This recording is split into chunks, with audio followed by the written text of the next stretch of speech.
Welcome to Political Ideas, everybody. Last week I ended the lecture by looking a little bit at the anthropology around the idea of the God and the gods. And I want to just recap a couple of things and then we'll move on. There'll be a lot of history in today's lecture. And I'll try where it's appropriate to tie that in with Christian teachings. But everyone must bear in mind that Western Europe became a distinctive kind of political and social entity because of Christianity. If you talked about the years between the beginning of the Common Era and the first 1,000 years of European history, Western European history especially, there's no way you could talk about that without talking about the history of the church. So I'll be running through some of the basics around that. Now, I'll just recap also by re-emphasizing a couple of points that I've made earlier, particularly the differences between Greeks and Jews. Because, as I said in a previous lecture, the Jews and the Greeks form a kind of interesting dialectical relationship where there's a tension between them, but it's the interpenetration of those two things that ultimately matter in terms of defining the West as coming up with quite a unique way of viewing the world and participating in the world. And it's out of that uniqueness that eventually a whole range of political and social institutions will develop. Now, the main difference, of course, between the Greeks and the Jews is that with the Greeks, you've basically got, in terms of its intellectual culture, a culture that's based upon visibility, upon seeing. And thus, for example, the Homeric poems, they provide a panoramic view for the audience of their past world. And that panoramic view is meant to give them an insight into the reality that's surrounding them. And it's, of course, initially it's the reality of their past, the reality of their heroes, the reality of their gods. This importance of sight and visibility is also picked up by the philosophers, where, as Plato puts it, you see things with the mind's eye. And you will recall that one of his critiques of the poet, and a central critique of the poet, was that they failed to really develop any sense of an intelligible understanding of the events that they were describing. And that's because they lacked any method to provide a mental visibility. Ultimately, that visibility yields reason, and this is also what intelligence is. So, in some way, we can say that intelligence itself, as we see this in Aristotle specifically, that becomes the main God. That's when I say the God, I mean the ultimate appeal, what is finally providing orientation, or the ultimate orientation for participation in reality, and where philosophy tries to get legitimacy from in order to create a more legitimate sense of social concordance and ultimately political community. So there's a divinization of reason, and reason is a divisionization of intelligence. And this is also, in Athens, we see a very humanistic culture. The beginning of that humanistic culture, one could even trace back, as it has been done, to that moment in the Iliad, when Achilles, having slayed the Trojan hero Hector, with the help of Athena, the father of Hector, the king of the Trojans, Priam, sneaks into the tent of Achilles and begs him to yield the body of his son Hector so that he can be buried. And there's a description of the meeting between Priam and Achilles, where Achilles looks on the face of Priam and is overcome with pity. And in that moment, there's a shared sense of suffering. This does not ultimately prevent the conquest and complete destruction of Troy, but it is nevertheless the moment in which Achilles is restored to his humanity. We may recall from the Iliad that poem is about wrath, and the story is about the wrath or rage of Achilles.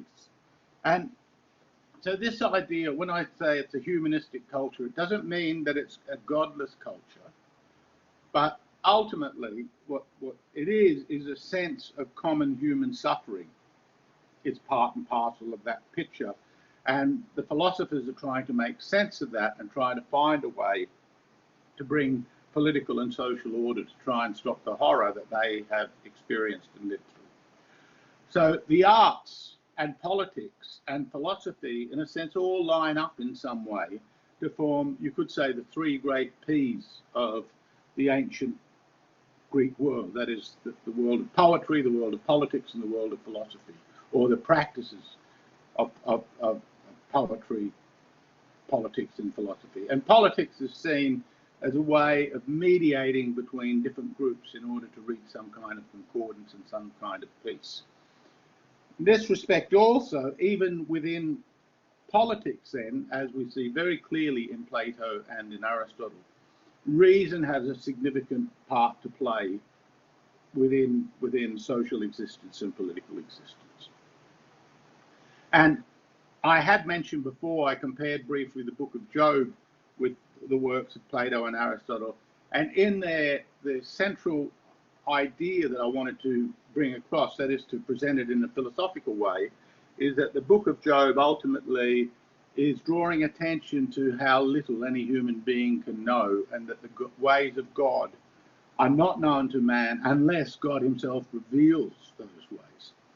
And I think I also mentioned to you that there's actually no word in the Old Testament or the Jewish Bible. Remember, the Jewish Bible, it has a slightly different ordering to the Christian Bible, but the Christian Bible takes over the Jewish Bible and makes that part of a continuing narrative where for the Jews, it finishes within that, what the Christians call the Old Testament.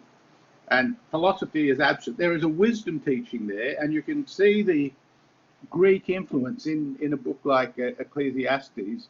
So there's a Hellenic influence that does intrude into the Greek thinking. And indeed, within the 1st century BC, there's a Jewish philosopher called Philo who tries to marry the teachings of Plato with the teachings of the Bible. He basically argues that the Bible presents figuratively what Plato has presented conceptually.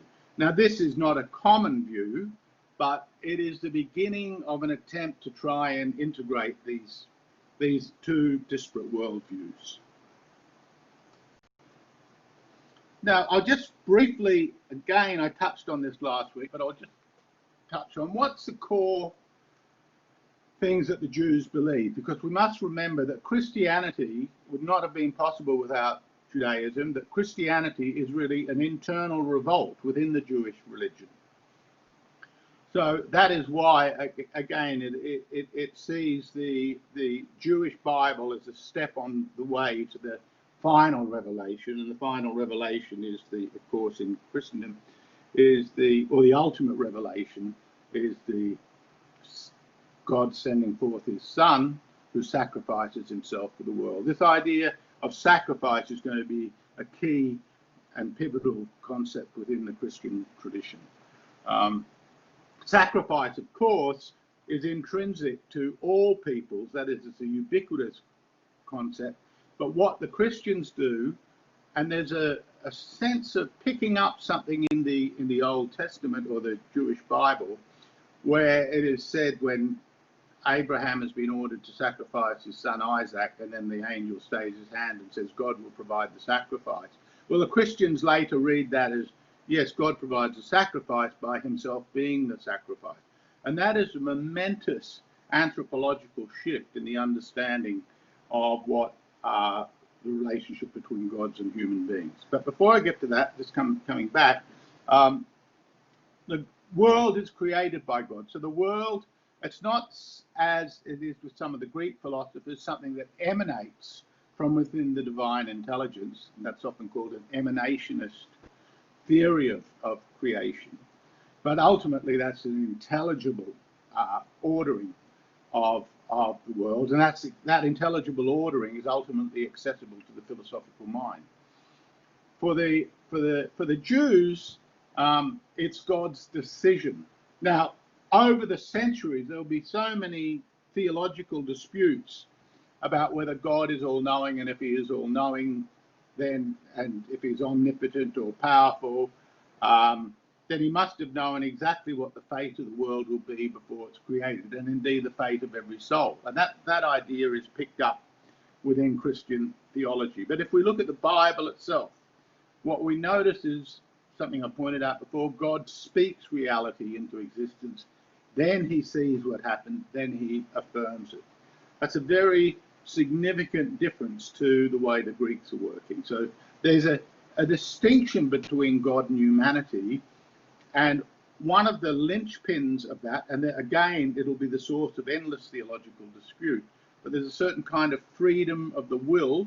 Some Christians deny this, but a lot hinges about what we mean by this freedom of the will. Let's just put it this way: God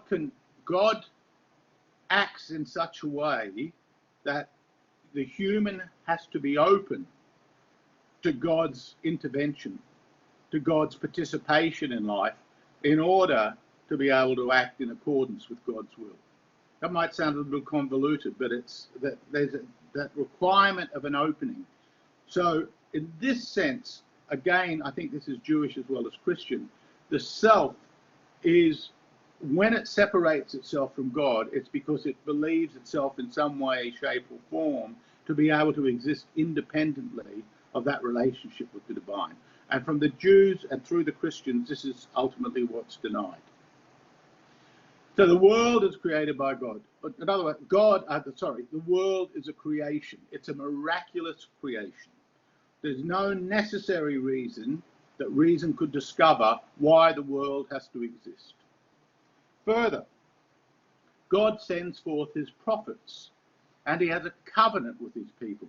So there's a promise in the relationship between God and human beings. So it is meant to be a loving relationship, although of course we see a wrathful God in the Old Testament, but wrath itself is frequently interpreted as the way in which God shows his displeasure by the failure of human beings to respond to his love, because he has issued the commandments in the book of Exodus.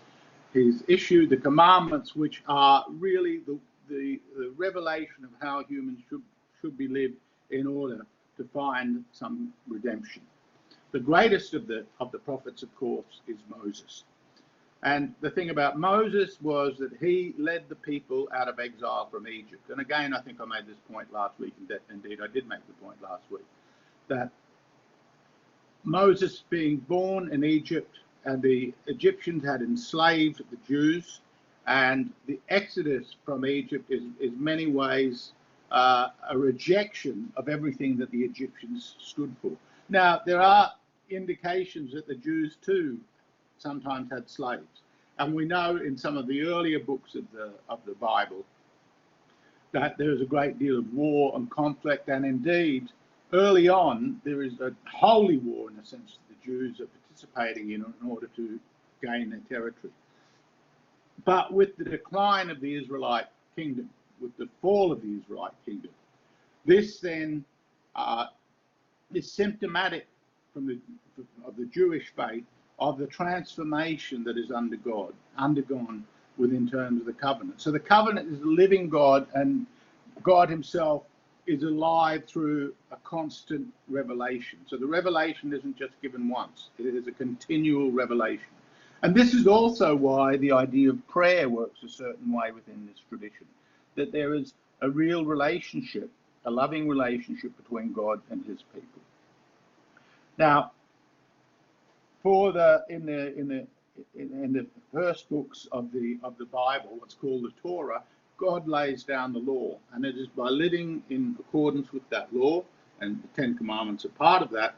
But we also see in books like Deuteronomy and Leviticus very precise and stringent behavioral codes to do with ablutions, to do with all sorts of minute practices that many Jews today, not the most Orthodox, but many Jews today and many Christians basically believe has been surpassed. Some believe that they've never been surpassed.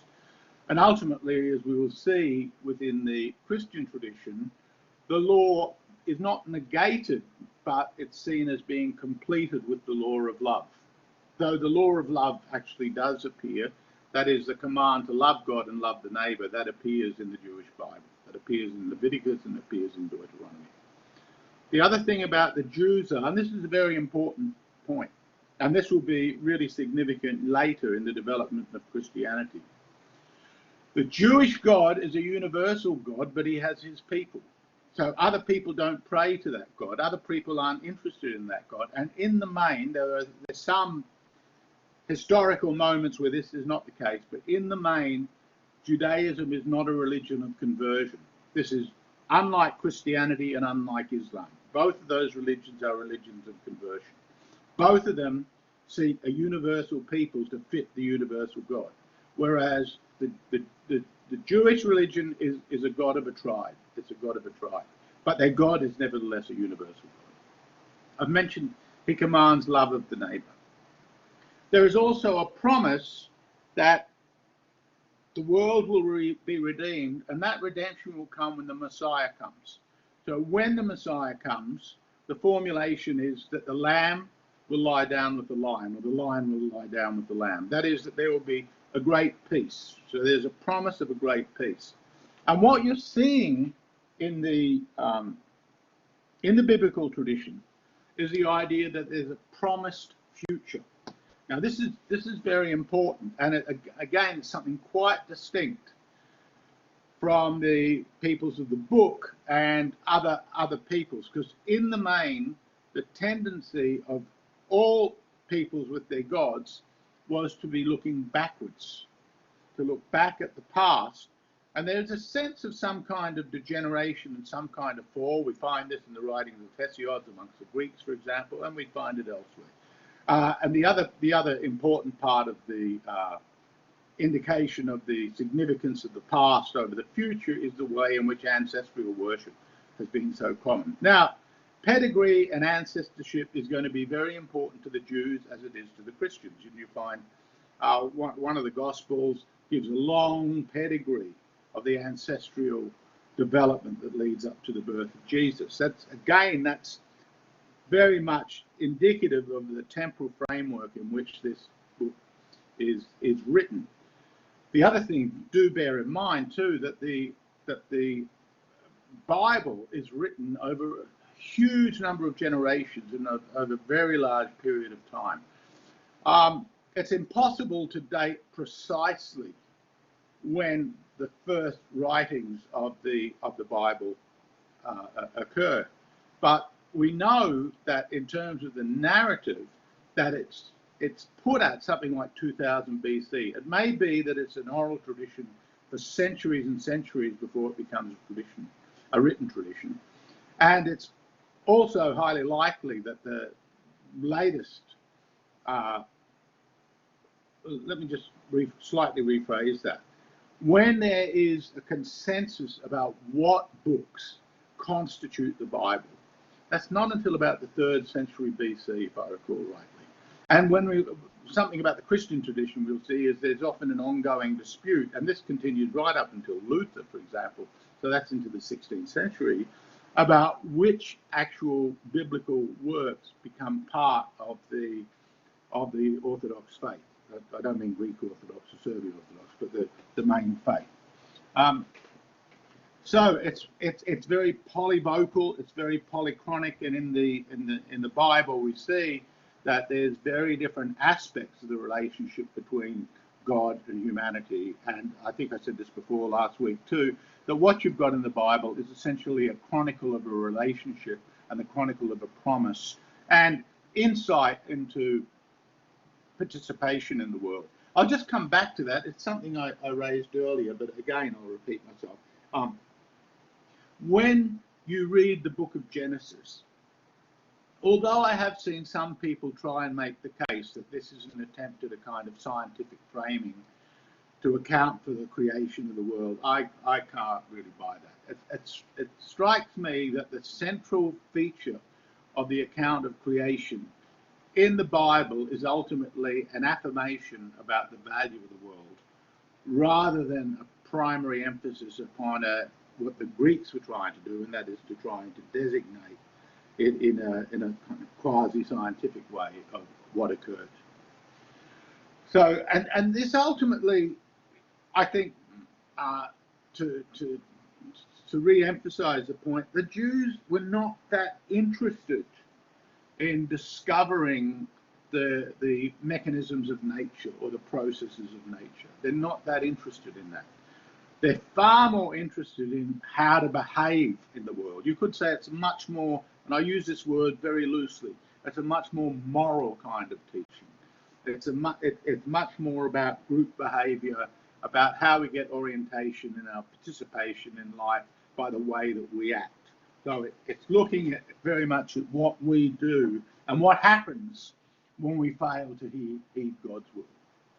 This is closely related to, and this, again, this is not something invented by the Jews, and the further you go into examining the Bible, you'll see there's all sorts of stories that come from elsewhere. For example, you can find the idea of the flood is in Mesopotamian writings, for example, and there's all sorts of things that have parallels with the Egyptians coming out of the Bible. But to repeat, the foundation of the Jewish faith, the role of enslavement and exodus is going to be central to this. And in some ways, this is repeated, but given, again, with the Christians, it's given an added dimension.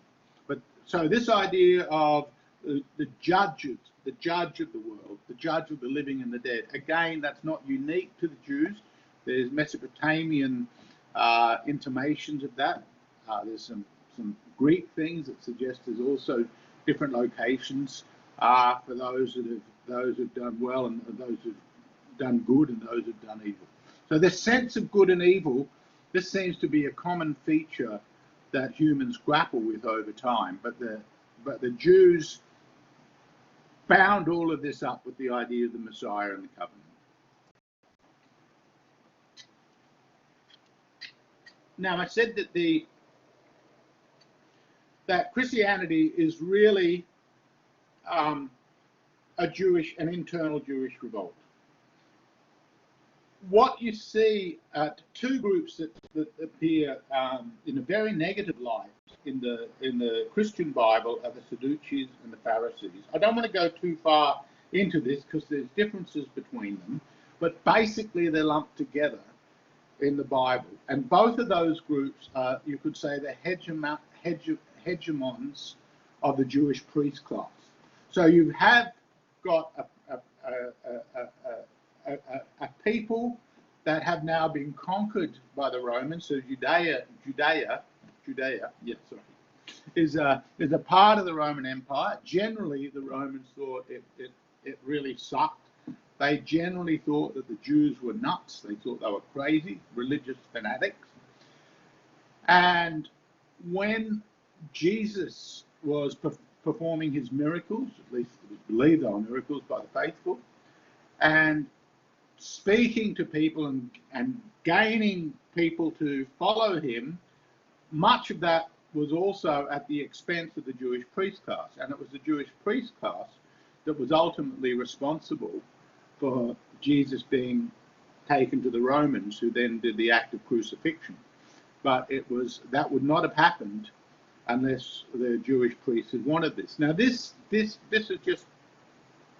is a factual event, but insofar as we can speak of there being facts in the New Testament, very difficult to confirm historically, except we do know from a Jewish historian called Josephus that there was a Jesus. He recorded this independently, and he had been crucified. So this is mentioned just in passing by Josephus, because he notices that there are these, so in writing this Jewish history, he notices there are these followers of this Jesus who had been crucified. Pontius Pilate, as you probably know, really didn't want anything to do with this. There was an attempt also to give the crowd an opportunity to spare Jesus and him being released. And so the choice really was given between a character called Barabbas and Jesus, and the crowd, ostensibly being pushed by the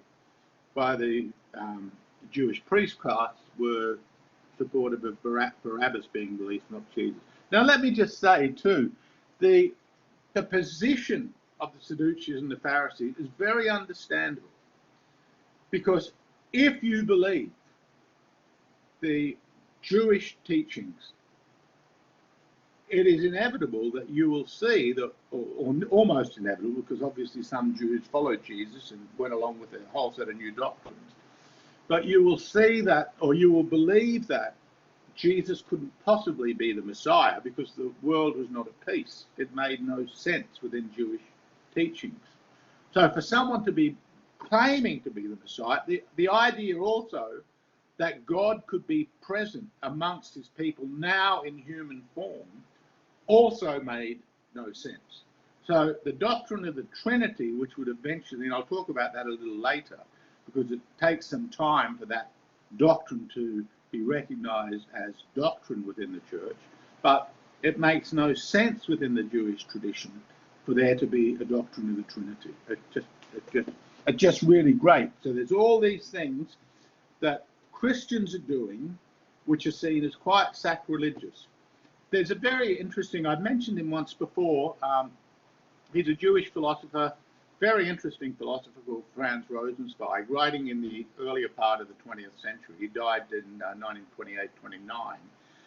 And when he was writing, he was trying to get German Jews, many of whom have become Christians, to understand the nature of their own tradition. And at the same time, he was trying to get Christians to recognize their dependency upon the Jewish faith. So it was, in a way, his great book, The Star of Redemption, was a book that was directed at what he could see the swelling anti-Semitism in Germany, and an attempt to try and preserve the Judaic and indeed the Christian tradition, even though he's very critical of Christians, but from what he sees as the more pagan swell that goes on, which he had ultimately predicted would be disastrous, which of course it was with the Holocaust.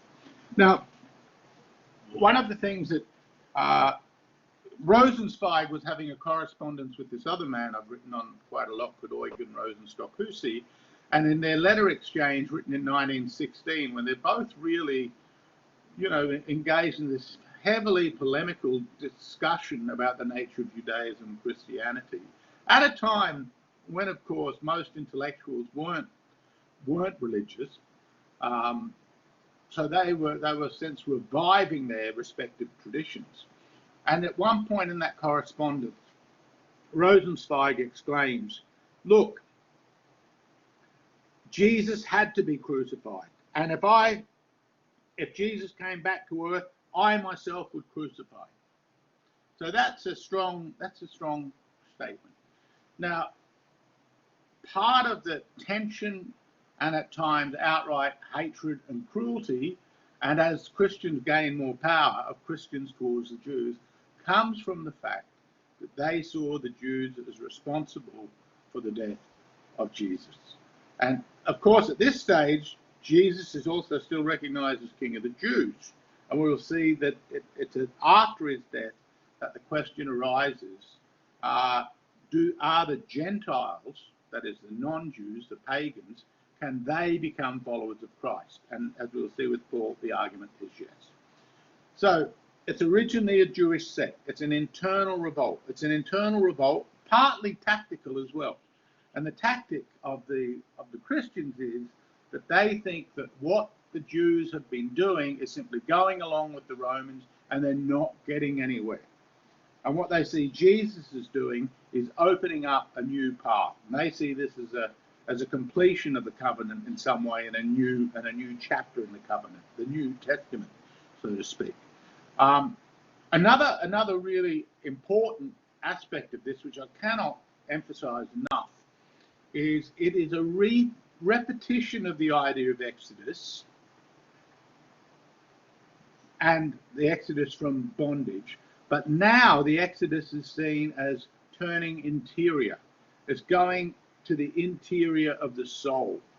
And so one of the core aspects of Christianity, and in this respect, neither Judaism or Islam, which owes a lot to the Jewish and the Christian, is a fundamental deviation, of course, but to both the Christian and the Jewish faith, it is very much a renunciative religion. Now, do bear this in mind. This is really going to be important.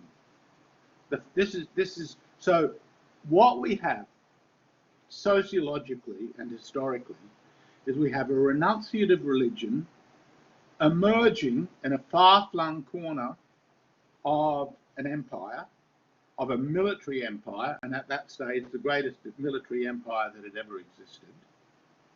And over time, with that empire breaking down, and as the social formations of the West become increasingly violent and warlordish, because for all the violence of the Roman Empire, it was able to have at least a degree of peace within the empire, especially in the period of time called the Pax Romana, which wasn't complete peace. There was still some civil wars going on and various hostilities going on, but nevertheless, in relative terms, it was relatively peaceful. The Christianity would be a renunciative religion that would develop and grow within a very war kind of society. And that interpenetration, that dialectic, so to speak, of a surrounding warlike world in which indeed warfare was so ubiquitous there was no way to really avoid it, and a teaching which was essentially renunciative. This is going to be very important in the development of ultimately a new kind of type of human being, which is the monastic. There were monastics. There were monastics in other religions, like Buddhism, for example. But here we're just talking about the West, and I'll say this kind of monastic is alien to the Jewish faith, and it's alien also to the Islamic faith. So Jesus now was God on earth, God's Son, that's the beginning of the Trinity. The point was that God had sent his Son to show how to live. Now, one of the things, of course, is that Jesus is dead by 33. So Jesus is both a man and God, but he's not a complete man in many ways, and he's a man of renunciation. He doesn't marry, he doesn't have a family, he's not a warrior. He ultimately eschews any kind of earthly power, any kind of political power. These things simply don't matter. This is all a confirmation of this renunciative kind of religion. And so the monastics will see themselves as very much devoting themselves to the kind of life which they see Jesus as having lived. Jesus doesn't have sex. I said he doesn't have children.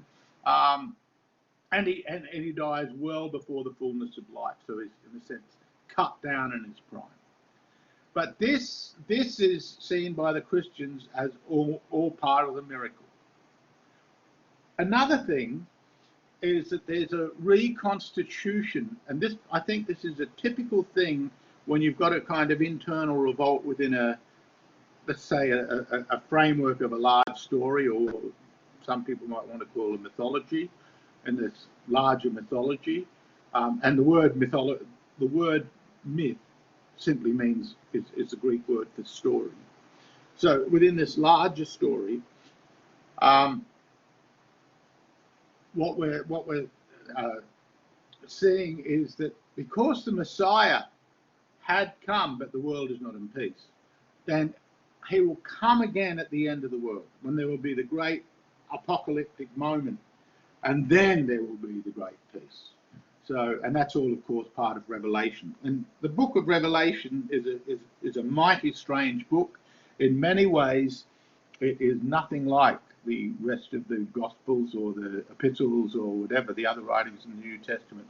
And yet, it is an intrinsic part of that messianic tradition, which is inherited by the Christians from the Jews, but given a new direction. This also, Christian virtues are developed, and in some ways, again, I think that that these have quite a Jewish pedigree. They are faith, hope, and love.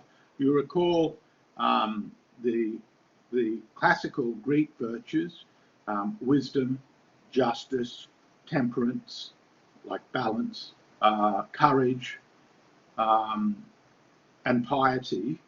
They're usually the 5 Greek virtues, but the Christian virtues are faith, hope, and love. And of course, we find this in the writings of Paul. So a struggle goes on between this new faith in Jesus and the older Jewish tradition. And as I pointed out, for those that believed in the older Jewish tradition, this is a great danger. That this could bring about the end of the Jewish people. They would just, in a sense, as what happens, they would just dissolve into something else. So one of the extraordinary things about the Christian tradition is that in some ways it's not inappropriate to say sociologically it's a miracle. And what do I mean by that? Well, I come back to the far-flung empire. Basically, the followers of Jesus, tax collectors,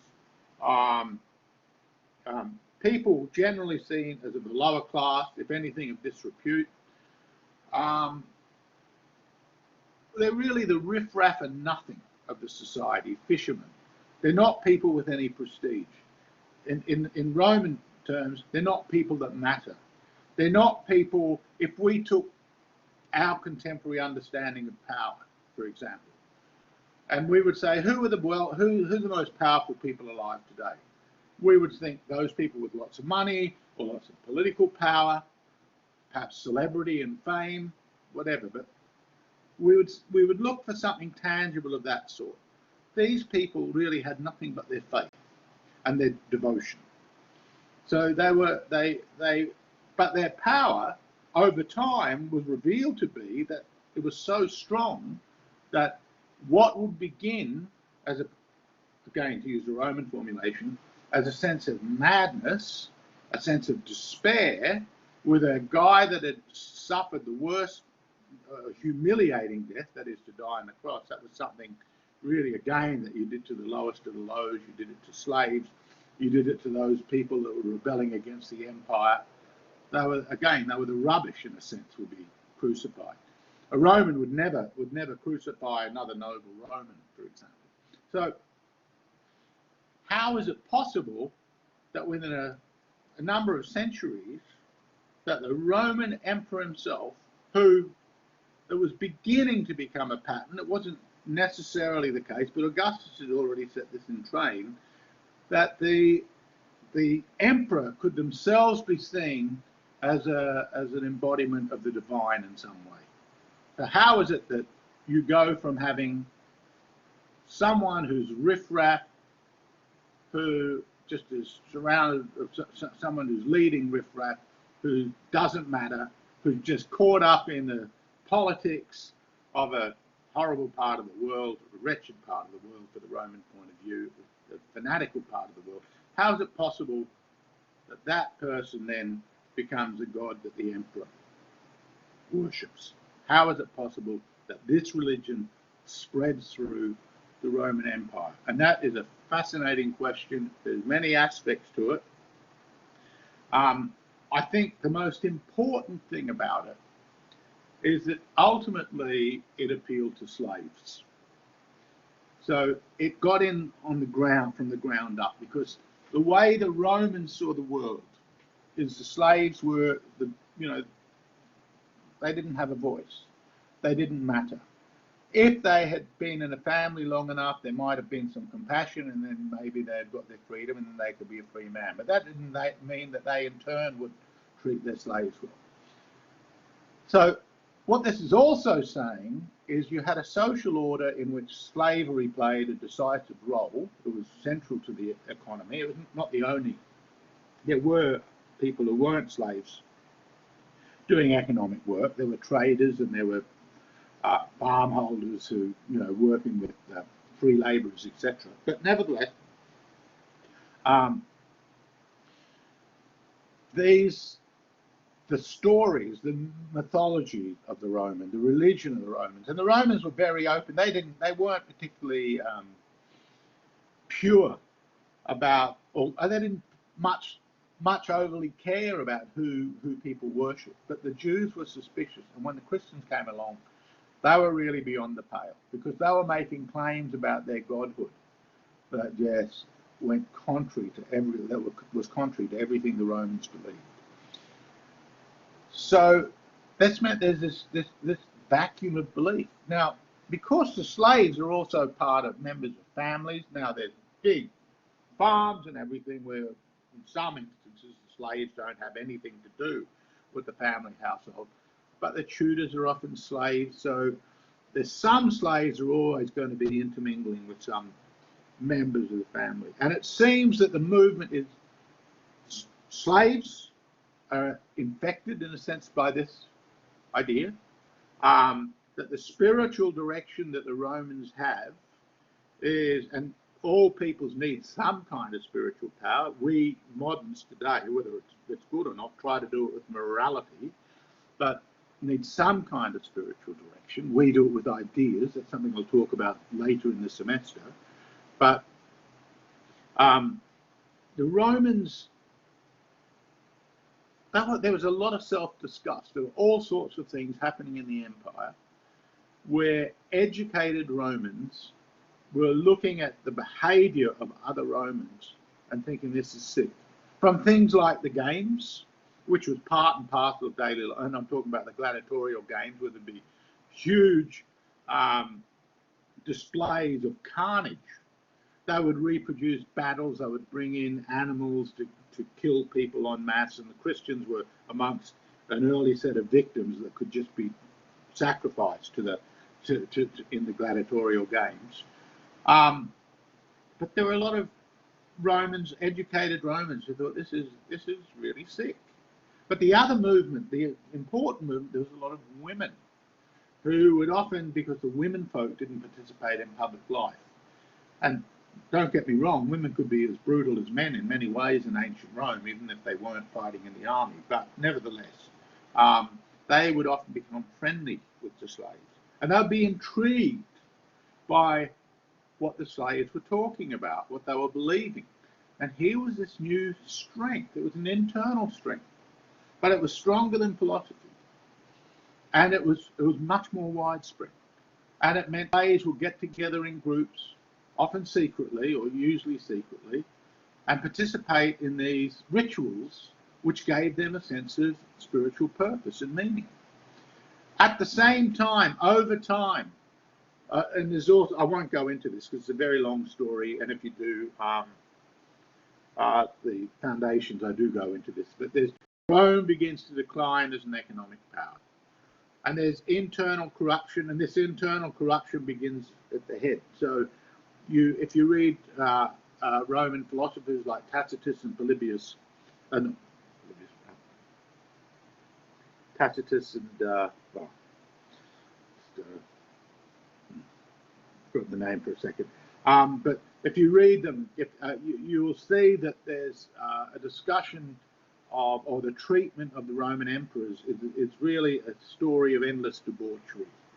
And since Augustus, they're seeing, and in fact, many of these historians, they're basically disgusted by the Roman elite and the way that they've sold the republic down the river. That's a long story of how the republic becomes an empire, but how then the emperors are all, one and all, corrupt and generally inhuman. So there's a recording of this, and there's a self-disgust, and this is seen itself as an indication of internal corruption. But there were also many enemies from without. So various tribes coming in, joining the empire. They were migrating, often escaping warfare, often being hounded by other tribes occupying their territory. This would be a very long, protracted affair. Again, Christianity would spread within the tribes. And by the time of Emperor Constantine, he had a dream that his army would be victorious in the major battle when he saw them all wearing the cross on their shield. This So in a sense, this God of peace became a God of war, and this God of war seen as the God that could unify the empire. Because this was another thing. There's all these. There are the traditional gods, but a lot of people aren't really believing them. There's also the many of whom are serving in the army from other tribes with their own gods. So the idea of trying to find a common godhead is an attempt to create a common sense of purpose. And Constantine, I'll speak later about the Council of Nicaea, but I'll just point out that Constantine, his mother was a Christian, by the way, but he only converted on his deathbed to Christianity. And he wasn't, the Christianity didn't become the official religion until Emperor Theodosius. And then again, there'll be a bit of a tussle for whether it would stay the religion. There's an attempt by one of the emperors to try and override that, Justin the Apostate, as he's called.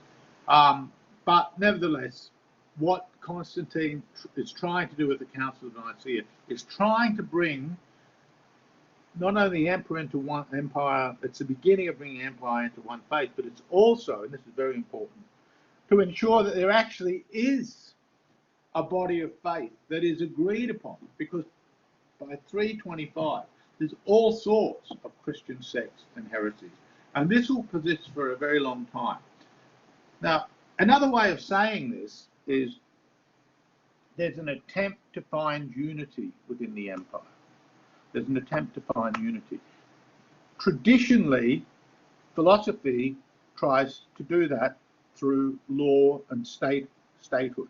And we find, for example, going back to Cicero, who was a great orator, a philosopher, a real player in the politics of his day. Ultimately, Mark Antony would have him killed and have his hands chopped off and put outside the gate of his villa. But Cicero had written a book called The Republic, where he had looked to find natural law, some overarching theory of law which was common to everybody. And to this day, I think that is still the way the philosophical mind works. And leaping ahead to our time, you can see the United Nations Declaration of Human Rights. It's a philosophically crafted document to try and bring people all on the same page in terms of what they value morally. It hasn't been overly successful, I would just say that. In the West, it's been quite successful because philosophy is ultimately, in many ways, driven out religion in terms of public life, if not necessarily in terms of private life. But so that question of how we'll see how philosophy comes back in a big way in modern times. And again, I've hinted at that earlier. But in this ancient world where, and let me also say, there are philosophers, but their efficacy is very restricted. The impact is very restricted to people who are just like them. And there's a classic Roman writer writing in the 2nd century, if I believe, if I've got my dates right, called Lucian. And Lucian really mocks the philosophers. And it's quite comic, his writing about them. He just sees them as these kind of bearded, scruffy, confused people trying to make sense of everything. Whereas religion is taking off like wildfire. And what the other thing about religion is, it provides people with a shared set of stories that inflame the passions in a common way, in a mutual way. It brings them into a common culture which is predicated upon a shared imagination. So there's a sharing of the imagination, and Constantine realized that what was happening in the empire was such that if he could find a way to bring unity of spiritual purpose, imaginative purpose, eventually ritual, that this might save the empire. Ultimately, it didn't save the empire, let's be clear here. But Christianity would live beyond the Roman Empire. And this was again, this is kind of miraculous, if I'm to use that kind of biblical language. It's extraordinary how it survived and why it survived. So that's part of the story I want to tell today. Now, before I go, I'm going to leap back there, but before I do that, I do want to talk about St. Paul's letter to the Romans. It's interesting, in the last 20 or 30 years, there have been a number of political philosophers and social philosophers that have talked about St. Paul. One of the things that's surprising, and Jacob Taubes, a very smart Jewish thinker, Alain Badiou, a very well-known French philosopher, and an Italian philosopher called Agamben. They've all written on St. Paul. And they basically make the argument that St. Paul is the founding of the Christian tradition. One of the things about them, though, is they sorry, it's not the virus, that's smoke, it's called. One of the things about them, though, is they're not interested in Jesus. Now, that to me is very indicative of the way the secular mind works. But without Jesus, no St. Paul. That's just an obvious fact. So it is true that St. Paul is really the first Christian theologian. It's true that the church, maybe I'm saying it a bit strong when I say primarily a child of St. Paul, but he tries to orchestrate the different Christian communities and orchestrate, that is, bring them together in some way. So he's really seeking to galvanize this tradition and lay down a common set of precepts and ways of behavior. He's partly successful, but not completely. So there's all sorts of heresies, as I mentioned before. And that's why the Council of Nicaea, which will be needed some 300 years later. The thing about Paul, and this is a very interesting, I find this fascinating, and I think it's a very good indicator of what is fundamentally different about the classical tradition and the Christian tradition. Paul was present at the stoning to death of the first Christian martyr. This is all, you can find this in the New Testament, and that was St. Stephen. Paul held the cloaks of those Jewish zealots, you could call them zealots, that's how they're seen from a Christian point of view. From a Jewish point of view, they're just trying to stop the spread of this accursed new doctrine that is threatening the survival of their own people, of what holds their people together, the stories they have and the sense of the sacred. So Paul is there. In this way, he is an accomplice to murder. Now, the other person that I'll just bring Paul into relationship here is St. Peter. And we will see a bit later that there's a big dispute between Peter and Paul about the fate of Christianity and its direction. Now, St. Peter is renowned for being a weakling and a liar. But when we think about it, the legatees of Jesus, so we've got Son of Man, the Son of God, the church is passed on to Peter. Peter is seen as the first pope, first bishop of Rome. Like both he and Paul go to Rome. Both will be executed there, by the way.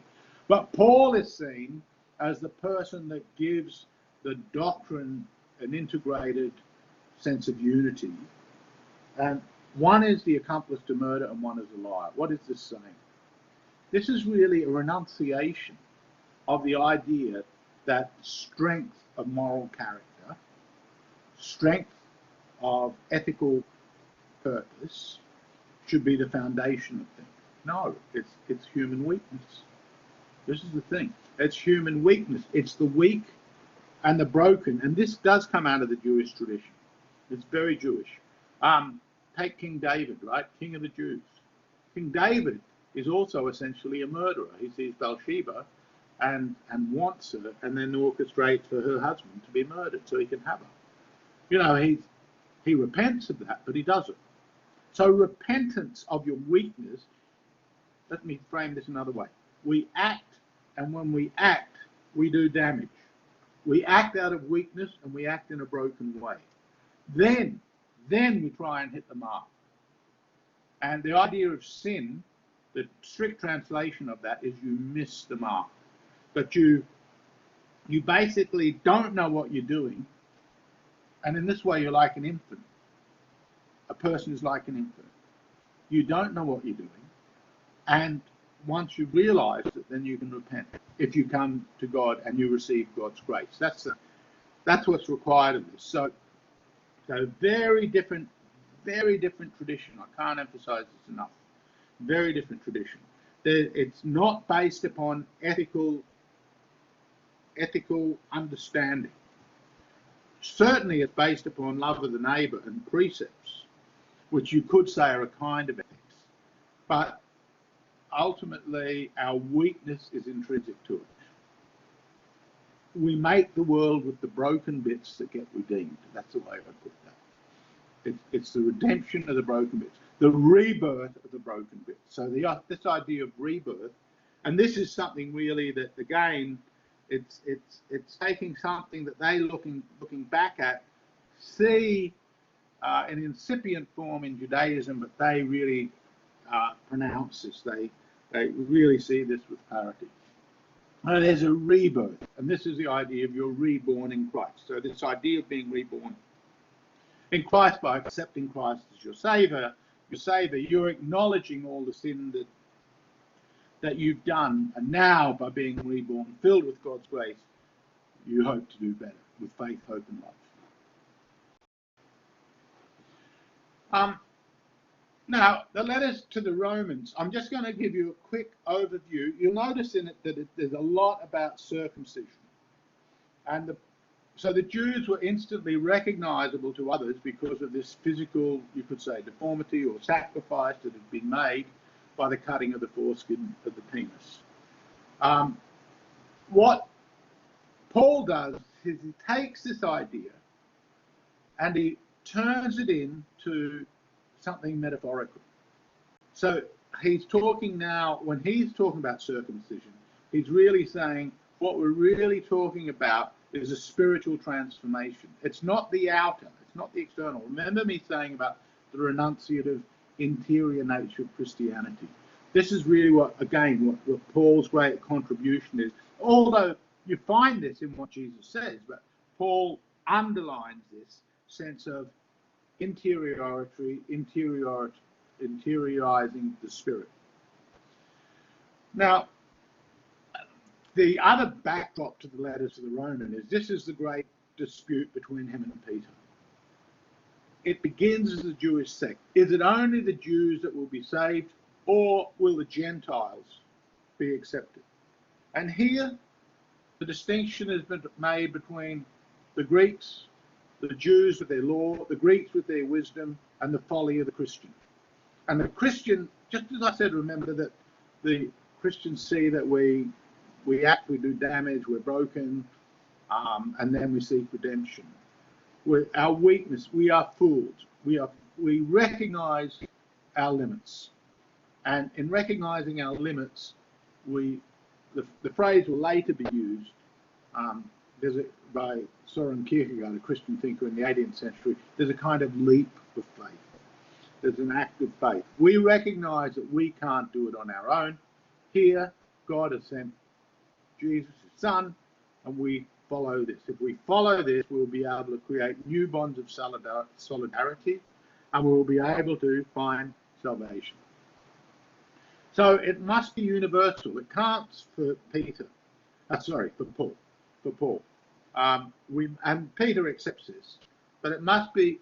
We must also bring in the Gentiles. Anyone who wants to come to Christ should be able to come, and we should welcome others. This is the good news. We should welcome others into this.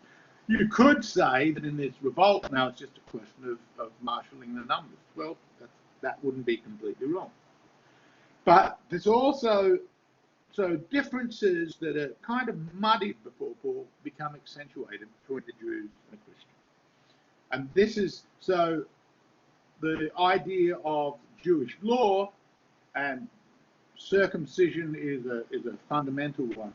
Now we're seeing that it's not that the Christians renounce the law, but Jesus is coming, has completed the law. And in completing the law, you now make a difference between what may be just seen as ritual or the externalities of devotion with the internalities of devotion. And it's this interior that becomes all important. And that's what the rebirth is. It's an interior rebirth. You won't see it on the outside. Someone's not going to necessarily look that different. They're not going to, but the transformation then will work from the inside to the outside. So eventually how they participate in the world, how they will display themselves, how they will pray, that will be changed, that will be transformed. But to the undiscerning eye, they won't be able to see that it's the interior governing the exterior. So this, again, this great transformation is taking place. So there's a universal need of a means being made to the righteous apart from the law. And this is also going to be something important and will be taken up again by Luther. And we'll come back to that next week when we talk about the Reformation. Next week or the week after, we'll talk about the Reformation, where there's a question of where does grace fit in life? Where does grace? Is it our faith that's the central thing? Or is our faith simply an opening to grace? And that's really Paul's position.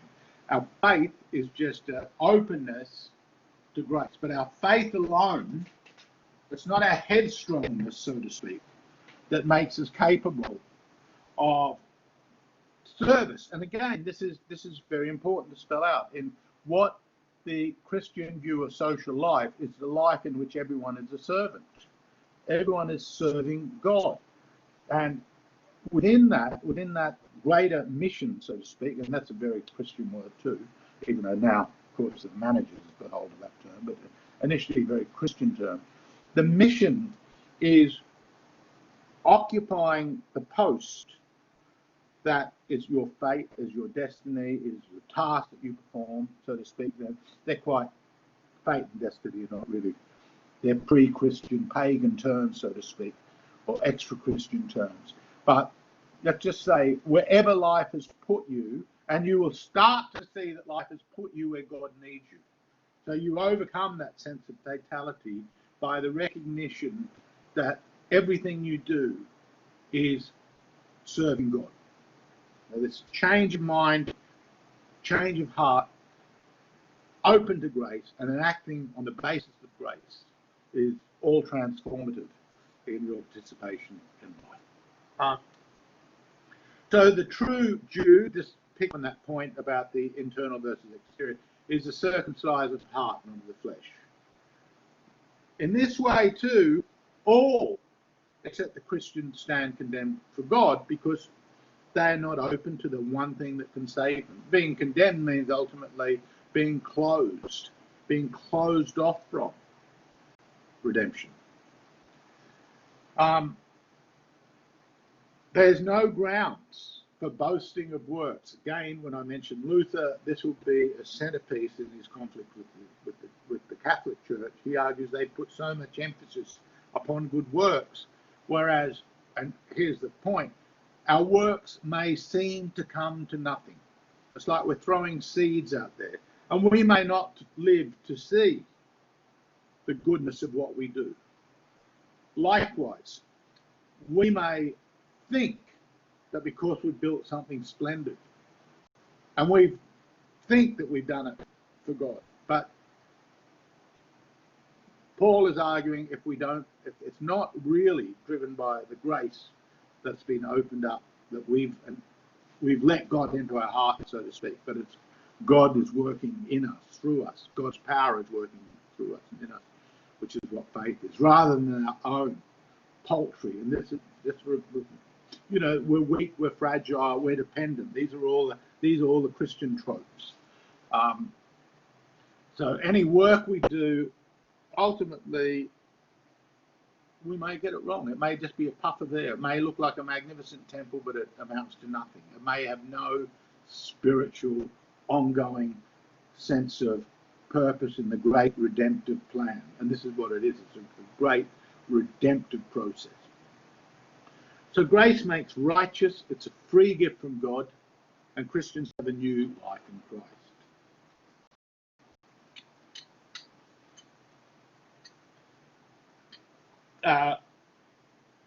In some ways, it's been said that some Platonic ideas have entered into Paul's thinking, and I think there's something in that. So there's some Greek ideas in Paul, and by the way, Paul does warn against philosophy. He thinks that philosophy is a negative thing. So unlike the Old Testament, the New Testament does mention philosophy as a negative. And in the book of Acts, he even goes and has a debate with the Stoics and the Epicureans, and he realizes he's just wasted his time, because the idea of the resurrection is just madness for a philosophical mind. This is just nuts, because it's not rationally intelligible. But this tradition, as I said, is not one upon rational intelligibility. It's based upon the contingency of love and God's intervention in history, God's intervention in the world. So this difference, though, between the flesh and the spirit, which the Greeks had a formulation, and you can see this deployed by Plato. It's called somas, what is it? Soma summa or something like that. But it basically means that the body is imprisoned by the flesh. Sorry, the soul is imprisoned by the flesh. So this idea of the fleshly appetites, the irrational appetites, as I said, we find it amongst the Greeks, but of course it's reason that they use to try and control that. Whereas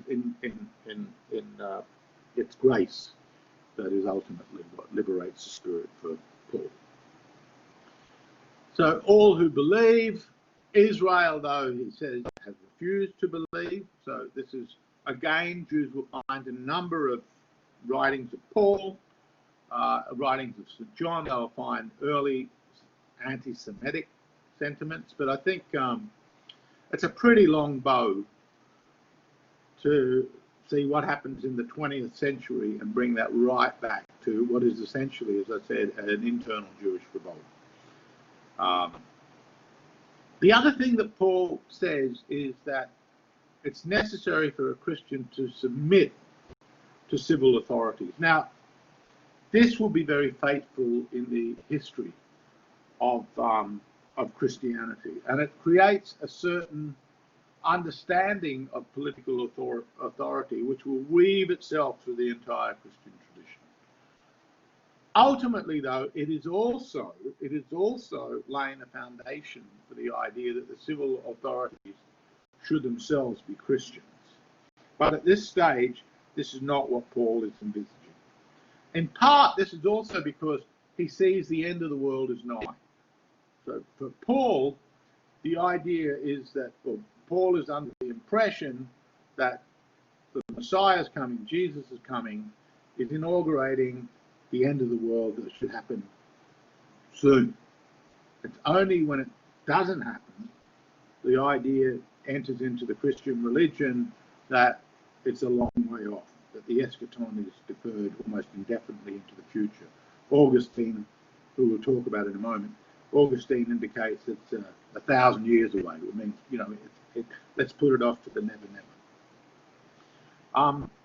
The other thing, of course, is that just as Jesus wasn't interested in setting himself up as a king or being a poet or having any of those kind of being a lawgiver in the political sense, none of this matters to the Christian. It's all about the interior life.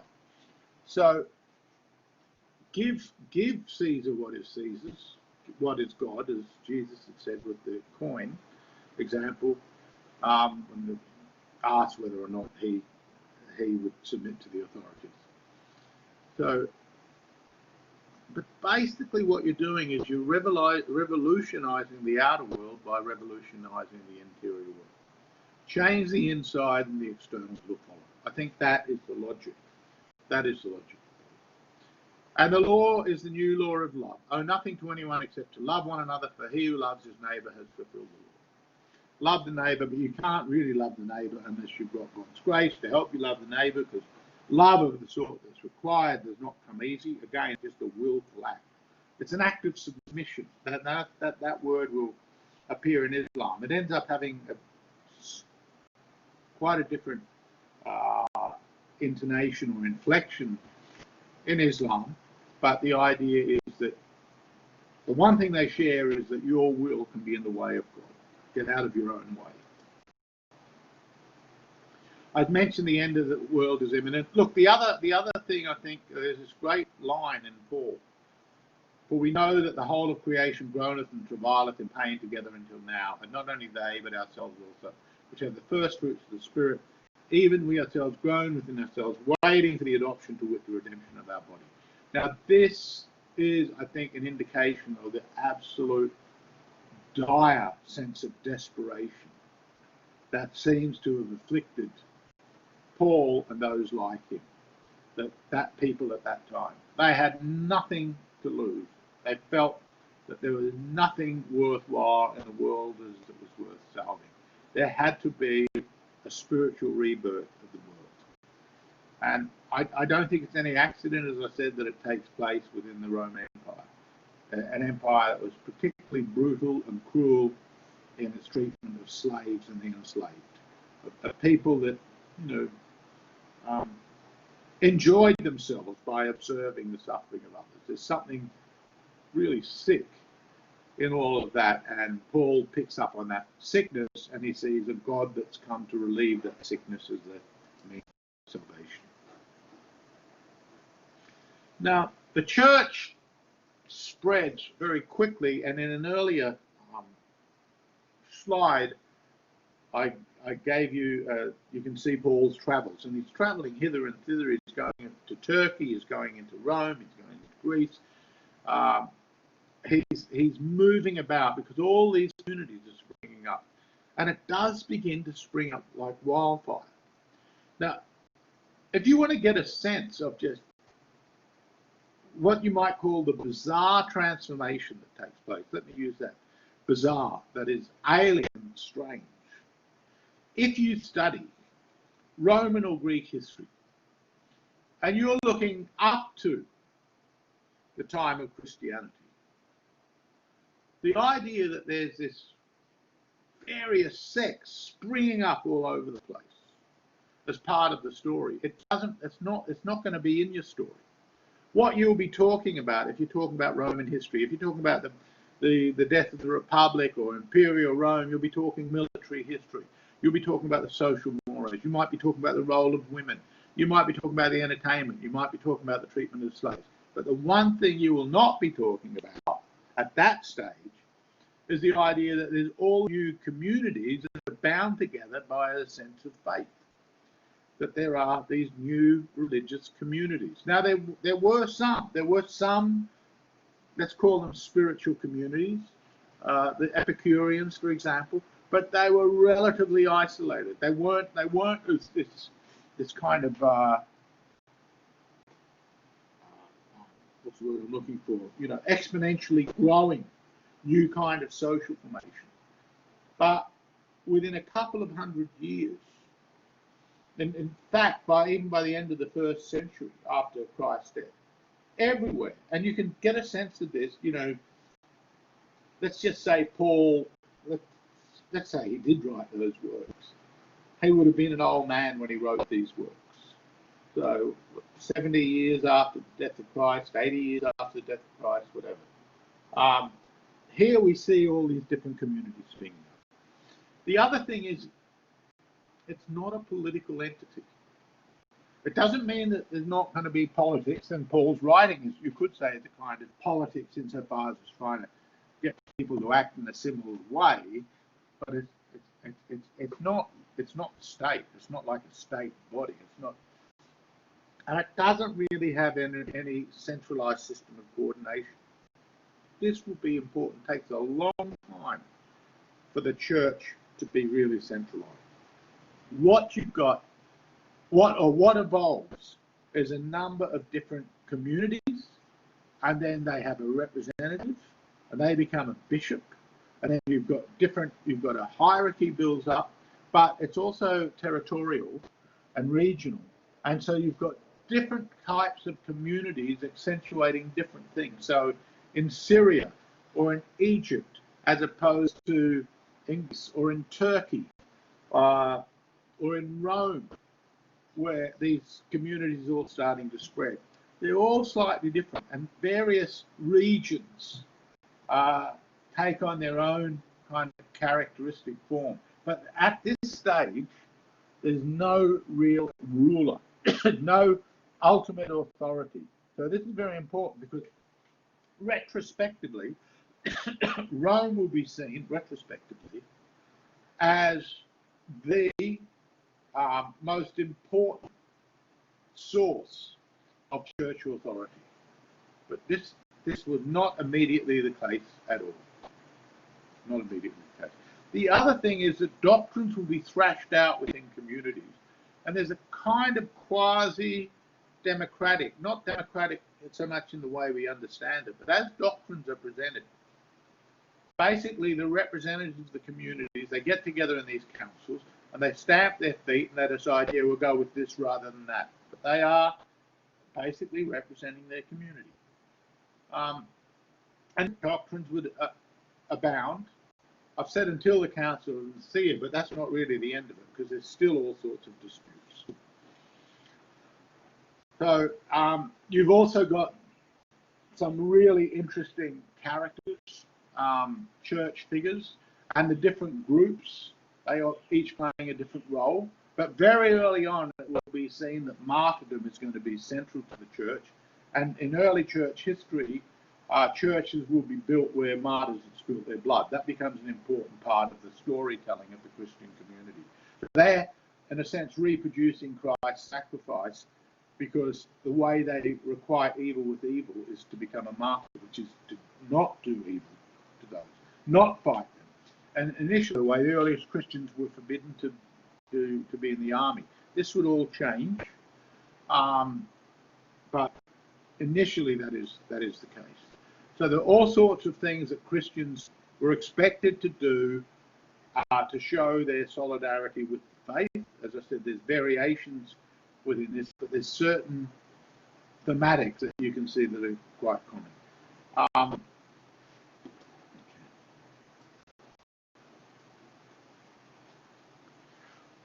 I'll just go through some of the major controversies, and there were many, and some of them you can find in the writings of Paul. So I'll put them in the context of St. Augustine, because some of these controversies precede Augustine. Now, in a number of what would be called church fathers. So there's various groups, and there's also, as I said, various Christian belief systems, and some of them, some important players, like someone like Tertullian, for example, a very important early Christian writing in the 2nd century. He was a lawyer and an orator, hated philosophy. He says at one place, what has Jerusalem got to do with Athens? And the answer is nothing, as far as he's concerned. So keep the Greeks out of it, but others were being affected by Greek philosophy. And by the time we get to St. Augustine, we've already had a number of really important fathers. So he's not alone. There's St. Jerome, there's Ignatius of Antioch. There's dozens and dozens, lots of them. And so you can find writings by these church fathers, and they're really fascinating, the different things that they emphasize. But you can see that there's a common sense of purpose up to a point, at least. And in that common sense of purpose, you end up having the Roman Church will become a kind of vehicle for a line of a certain continuity, which often means that someone that was in the group ends up being seen as their writings are on the verge of heresy. We won't accept those writings, but others that we will. Now, the thing about Augustine is that, the main thing about Augustine, not only is he one of the greatest minds and participants in transforming social reality, I would say there's very few figures in history that have brought together such an intriguing, fascinating sense of a number of qualities. He has the philosophical ability of Plato, but isn't a philosopher. He has the religious sensibility of Paul, and he is religious. But he does mitigate in the various controversies that are afflicting the church with a very strong kind of philosophical eye, but informed by scripture, informed by tradition. And he has a strong political sensibility. In some ways, I think he has a political sense of someone like Lenin, the leader of the Bolshevik Revolution. Why I say that is Lenin had an uncanny ability to pick the right chords, to sense what would be destructive for what he was trying to achieve, find a way to overcome that, and pick up on what would be the right tactic. And I think Augustine has this. And so when he becomes a Christian, again, his mother had been a Christian, but he had been a follower of a Manichaean sect. That was a sect that basically had certain overlaps with Christianity, but was not really Christian. This was started off by a guy called Mani, and basically Mani saw that the world was created by an evil demon, and only through our ascetic practices, through all sorts of spiritual exercises, so to speak, we could find the little glimpses of light and transcend the overrule of this demon. So the world was ultimately an evil place created by an evil being. Augustine was attracted to that, and ultimately he breaks with that, saying that this is a great heresy, or this is a schismatic doctrine. But there were other doctrinal disputations that were still in the air, that were still having institutional efficacy, social impact and influence at the time Augustine joins the church. Augustine himself had written a very famous book called The Confessions, and he wrote that in 397, 398, and that's really his story of his own sinfulness.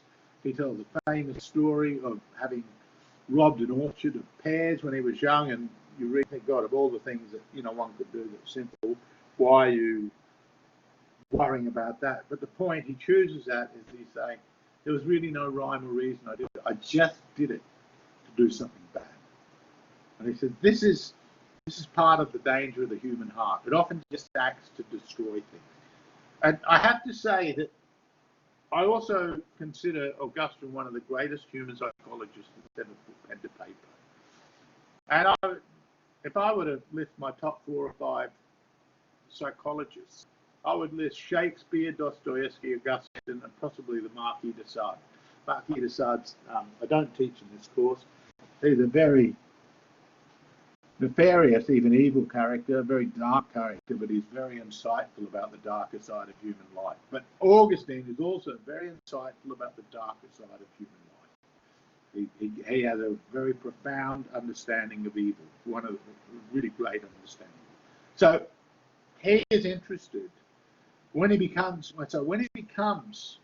a Christian and he becomes a bishop, and he's living in Africa so he's on the verge of the empire.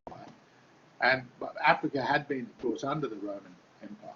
But he's seeing it all being sacked, and he sees Rome being sacked and overtaken by the Goths. So he's witnessing the end of a world, and he's writing about this. Of course, the Roman Empire sort of was ending for a long time before that, and it goes in fits and starts, and there's almost a complete breakdown.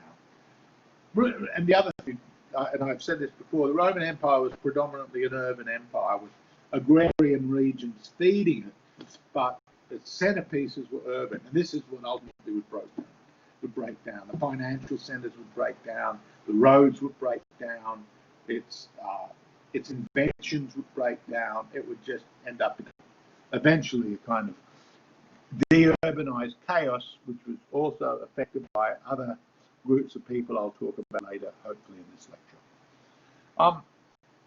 So he's seeing a world in breakdown, and he clearly believes that the raft upon which people can save themselves and save their souls is the Catholic faith, is the Christian church. But he sees that it's in all sorts of conflict within itself. Two major ones, which I'll mention here, there are others, but two of the major ones is the dynastic controversy. And this was, and what I want you to notice, actually I'll also mention the Pelagians, so I'll give you three, even though I haven't got it down as well. The dynastic controversy, it arose out of the Diocletian persecution. This would be, so there are various stages beginning from Nero. Nero, for example, after the burning of Rome. So this is the first real full-fledged persecution of Christians. He had all the Christians rounded up. He blamed them for the fire of Rome. Some say Nero did it, but he blamed the Christians. We don't know if Nero did it or not. But in any case, he had them rounded up and he had them executed in his own garden, where they were set alight, being put on, they became human torches. Oh, very cruel, very brutal. Nero, by the way, fancied himself as a poet, as an athlete, as a performer. He was like, imagine a president prime minister, any world leader who would rather be on stage in movies or, you know, participating in sports or showing you his latest poem. He was like that. And he was very hated because the Romans thought this kind of person just was not serious. But he was also really psychopathic, like many of the subsequent empires, at least if we can believe writers like Tacitus. So what had happened with this persecution? So this was the last-ditch wave of persecution under Diocletian. So it was a very savage persecution of the Christians. The Christian, as I said, the persecutions had come in waves, so there were times when they were tolerated and other times they weren't. Generally, the Roman elite saw Christians as mad. They had rumors about, you know, what's this communion where they're eating the body of Christ? Now, let me just explain something here anthropologically. The idea of the bodily incorporation of some higher power, that's a very ancient practice. And that's, in a way, the anthropological sentiment or idea behind what cannibals are. They ingest the powers of their warrior foes by eating them. With the Christians, you're ingesting the power of God through the body and the bread. So this, again, a very archaic, ritualistic, anthropological practice that's being given a particular reinvigorated interpretation by the Christian.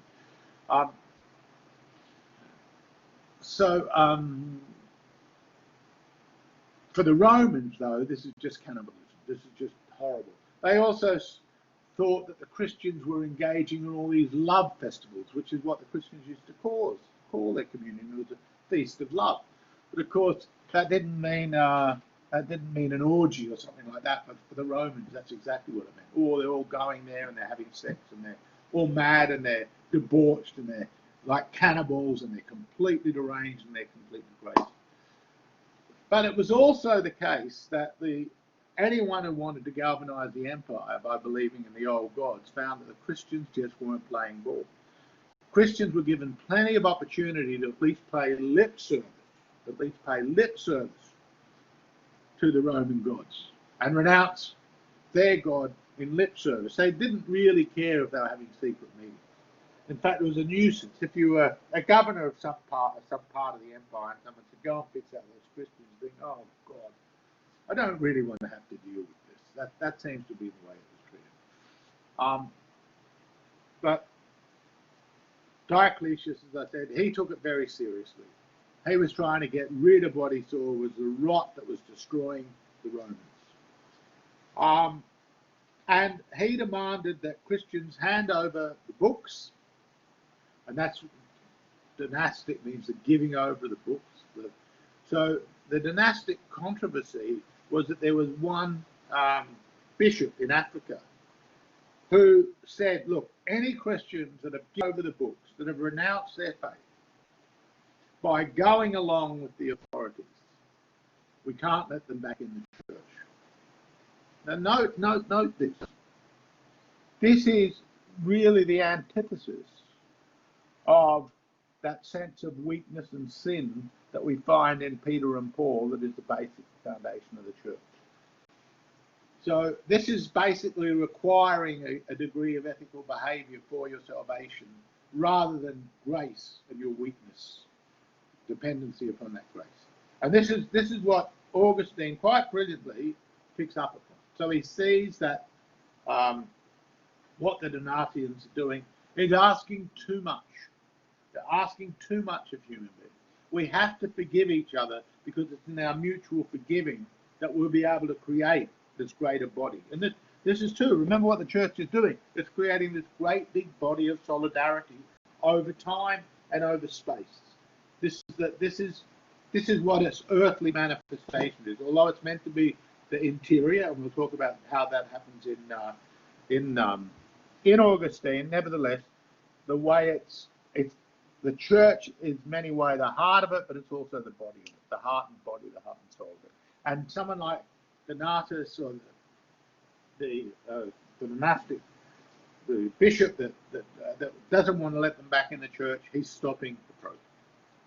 Now, the next controversy I'll mention was a huge controversy, and this would lead to the deaths of some Christians in some areas, on both sides. It would lead to fistfights. It would lead to but just people fighting each other with sticks and stones, and then kings persecuting people in different regions. And this was the doctrine of Arius.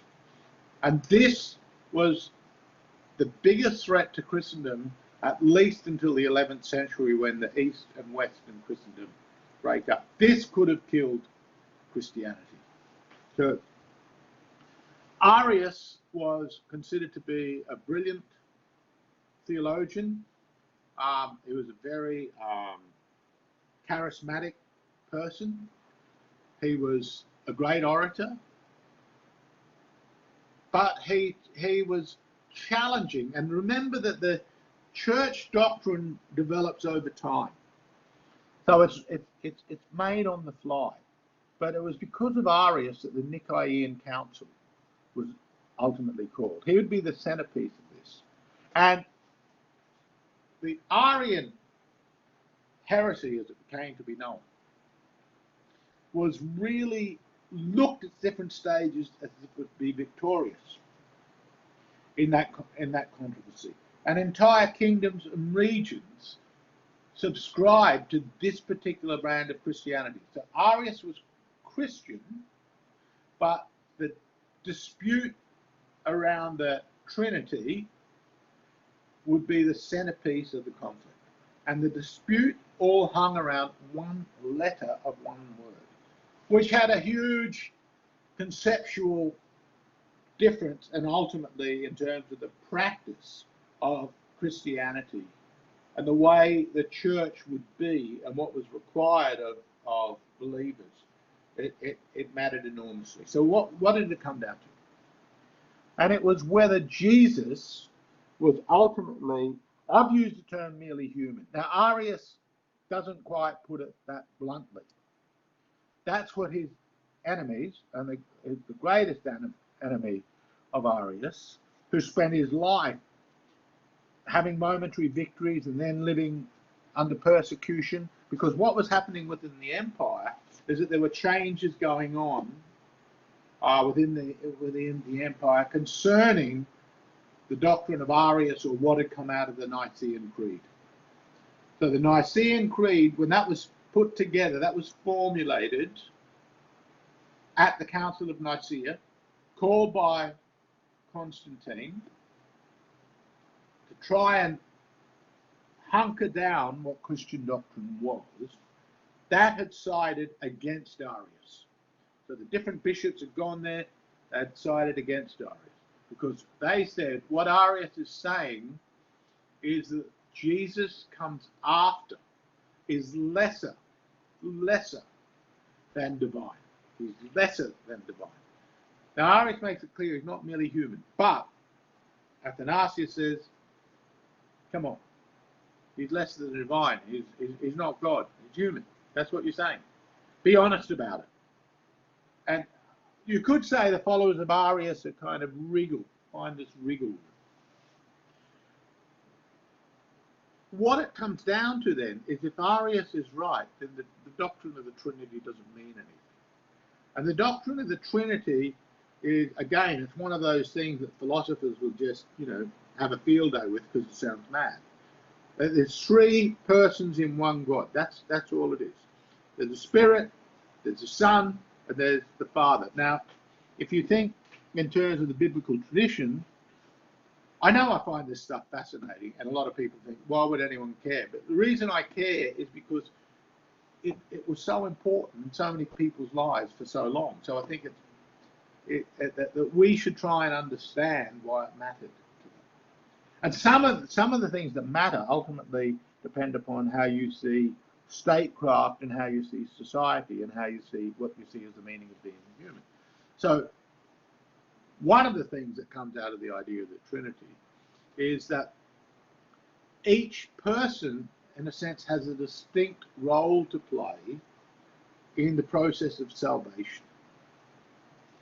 So in God the Father, we see him in the Old Testament. We see he creates the world. We see Jesus redeem the world. We see Jesus gather around his followers. And then, after Jesus' death, in his name, then we see the presence of the Holy Spirit.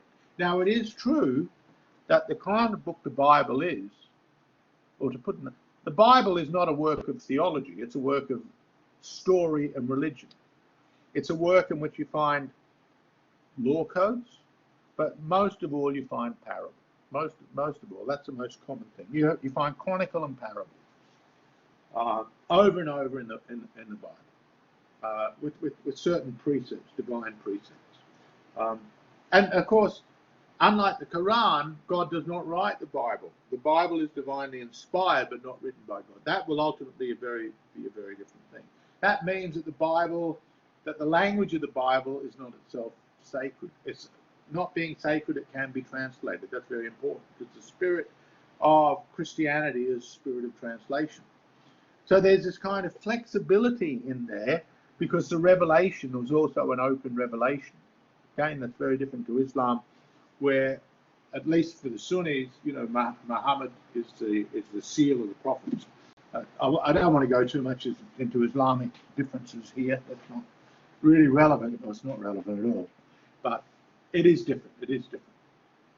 So there's a kind of open revelation, and this has to do with the fact that God couldn't actually change his mind, which is something we see in the Old Testament after the flood, where God says, I'm never going to do that again. So, and that's all part of the mysterious, miraculous nature of God's personhood. So, coming back to this, if Arius was right, that would mean that Jesus was somehow lesser than the Father. So there's really no need for the Trinity. And this is what is being disputed. And one of the reasons why Arius would, at first, Constantine went along with the majority, but then later emperors would start to gravitate towards Arius. And ultimately, as I said, it depends very much on regional areas, and some entire kingdoms were Arian for a couple of hundred years. And there was, as I said, there was persecution and there was real conflict between the groups, and it was a very long, protracted thing. But the Trinitarians ultimately won. And one of the reasons, that's what I'm saying, one of the reasons that in the main, it tended to be the upper classes that were supporters of Arius. Tended to be the upper classes. And one reason I've seen for that is that this gave leverage to those that wanted to make the emperor more special, more godlike. And remember, there had been a tradition I mentioned before where the emperor could see themselves as a divine entity, or certainly some way carrying something divine about them in their personhood. So what the Trinitarians are doing is trying to say, look, there was one God. Sorry, there was God, there was one man that was God, and after him no more. So let's not overly valorize human beings as having divine-like qualities apart from Jesus. And you upper class people, just because you have political authority or you have power, this is not necessarily an indication that God is bestowing his favor upon you. It all depends on how you use that power. So this dispute has all sorts of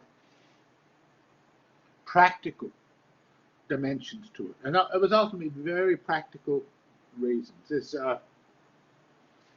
Cardinal John Newman, who was an Anglican who became a Catholic in the 19th century, wrote a very famous work on the university. Still a very important work, unfortunately. His vision of the university was not the vision of today's university leaders.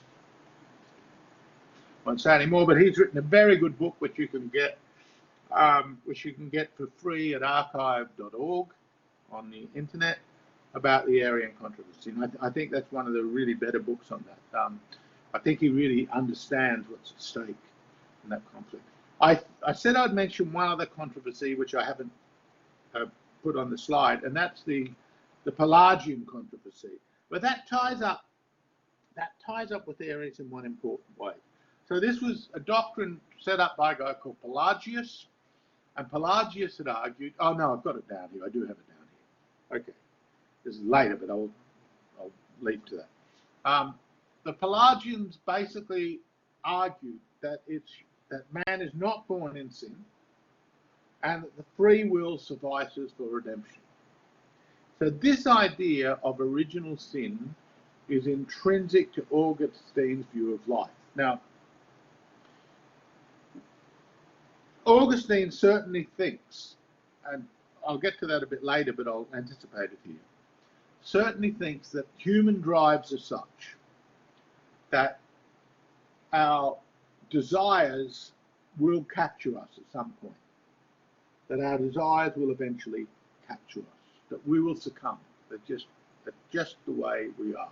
And he sees the story of Adam and Eve as a story that really presents kind of an archetype in Augustine.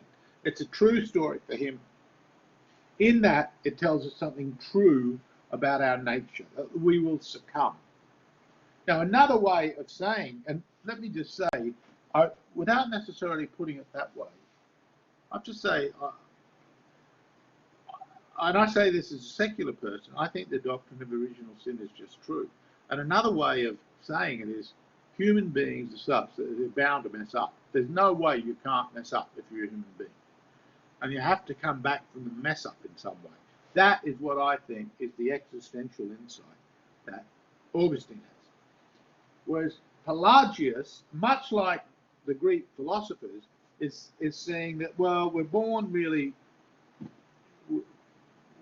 innocence, and this becomes a very important modern doctrine. So, in a sense, Pelagius is anticipating a whole sensibility that we moderns tend to have. And as I will say later in the lecture series, I think there's some very negative, malign consequences that come from this idea of innocence and a very kind of moralistic craziness that, if from a secular perspective you might see certain things that the church does as crazy, I would also say that certain things moderns do that's very crazy, that comes from this idea that we are not only innocent, but our free will, that somehow we will build a world that will be just great. I'm very skeptical of that idea, because I basically see, now I'll put this in purely secular terms, I basically see the human condition as one in which error and frailty cannot be overleaped. No matter how much we try, every generation comes into the world and it starts again. And it starts again in a world not of its own making. So what it's starting with is already inheriting all the stuff that's accumulated that's a bit rotten, as well as the stuff that's good, but there's certain rottennesses that are inherent. And eventually over time, as they get bigger and bigger, it finds itself once again in the position of being broken. This seems to be a periodic phenomenon that, and here I'll put it this way. I see the human condition, so I'm giving you Wayno's view of things. If you study history, there's nowhere that you can find that human beings have ever been able to escape hell except for a certain period of time. Might be a few generations, might even be 5 or 6 generations, but eventually what we find, unless they can stay out of each other's way, maybe there's pristine tribes that could isolate themselves and live well.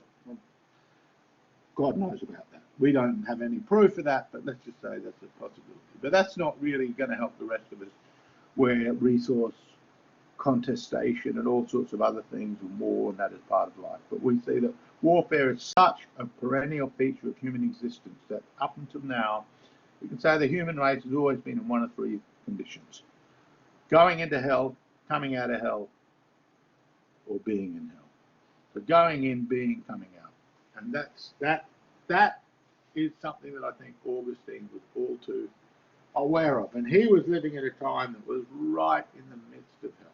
It was really, watching Rome be sacked, watch the violence of his time. It was a terrible, terrible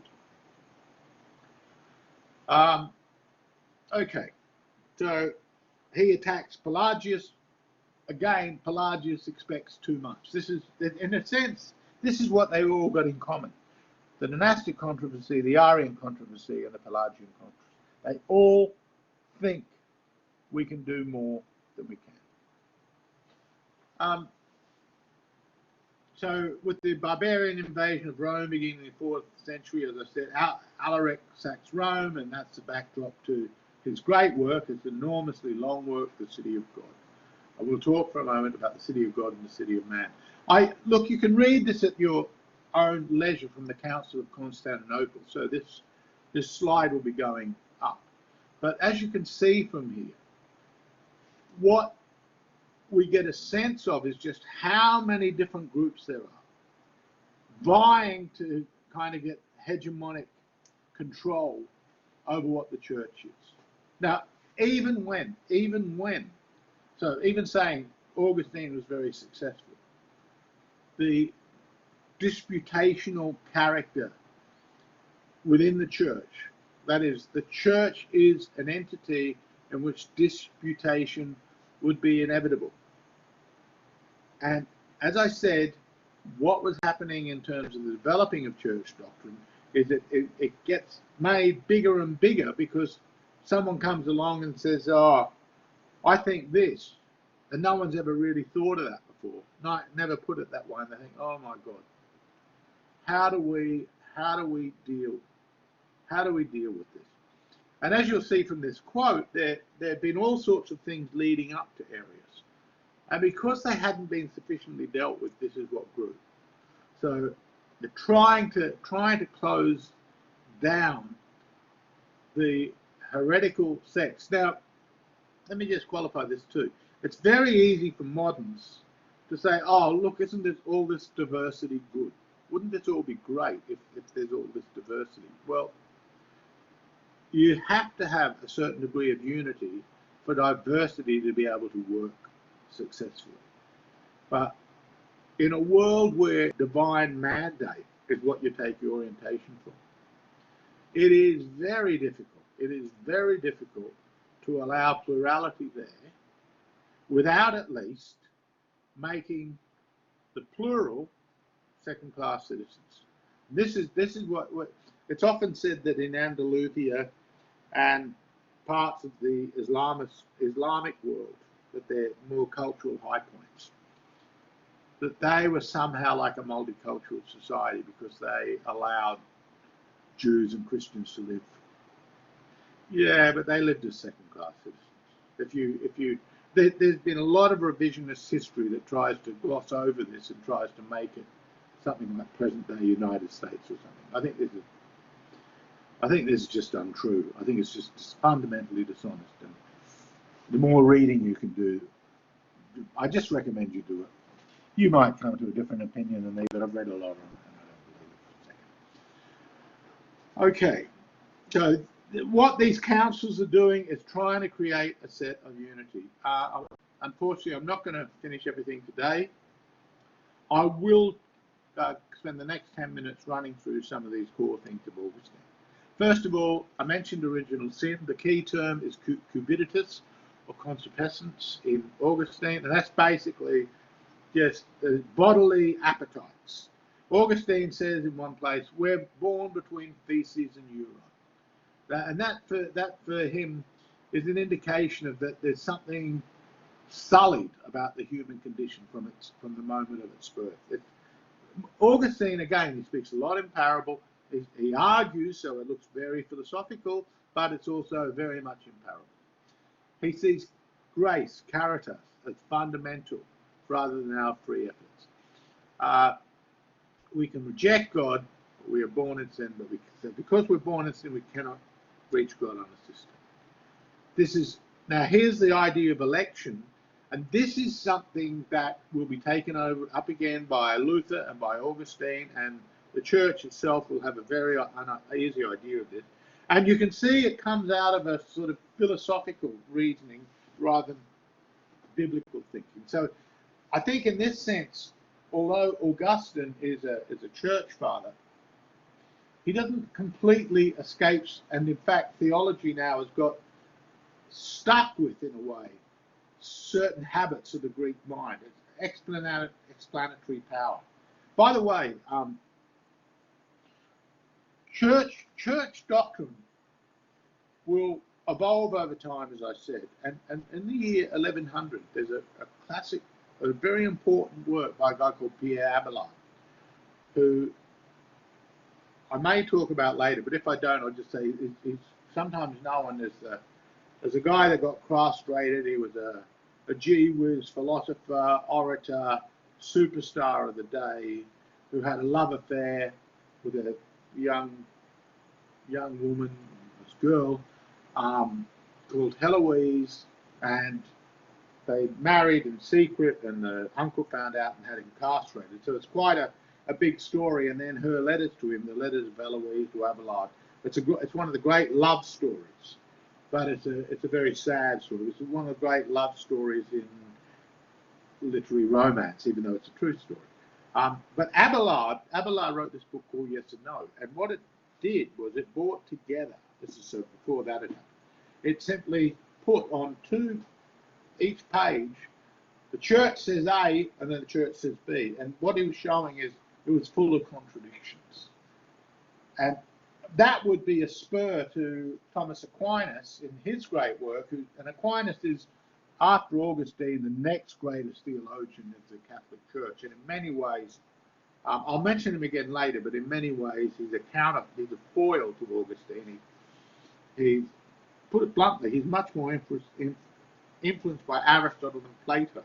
Remember, Plato's two-world theory, this world is sort of more negative, whereas Aristotle sees this world as containing the form of the good inherent in it, so this world is a kind of sign of greater things to come. And that's part of the difference between Aquinas and Augustine. Aquinas, Aristotelian. But when Augustine is writing, he's still trying to figure this out, and the church is still very much on the fly with these doctrines.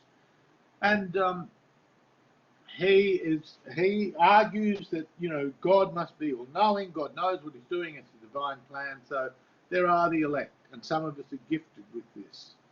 So salvation is known before we act it out.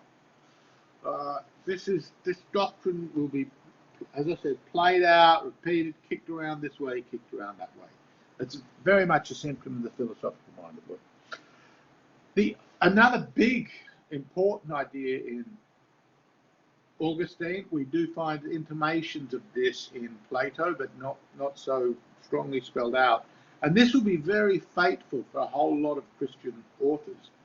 And that is the idea that history is purposeful, that history has a direction, and that purposefulness, though, and here's the rub, this is what separates Augustine from those modern enlightened thinkers that also see history as purposeful.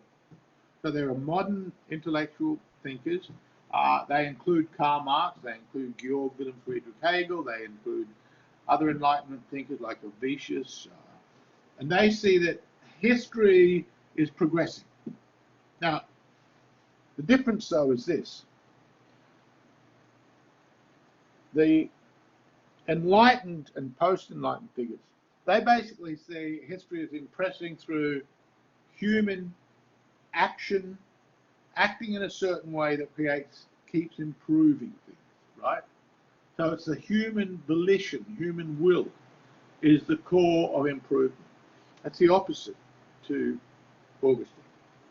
Augustine sees that when the will is active and decisive, unless it's inspired by grace, it's going to mess up. But then he says, but God basically repairs the damage that we do. That's what grace does. So this is what providence is. It's a kind of reparation of the acts. Again, remember that what I was saying about the Christian view of life is you're putting the broken bits and pieces together to make up something that is improving. But it's a broken bit. It's not made of all the good bits. Because if you were looking for all the good bits, you'd never find them. They're not there. We're just not the kind of creature that does that good a job of anything. So there's a sense of historical person and providence.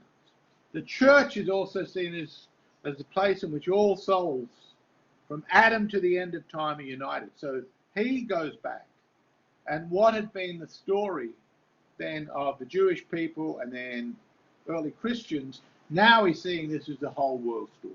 So there's this expansive vista of vision that is intrinsic to Augustine. And one of the things that comes out of that is that the church then also is developing this idea that you can find Christians in the non-Jewish and non-Christian world, that somehow they fitted into God's plan.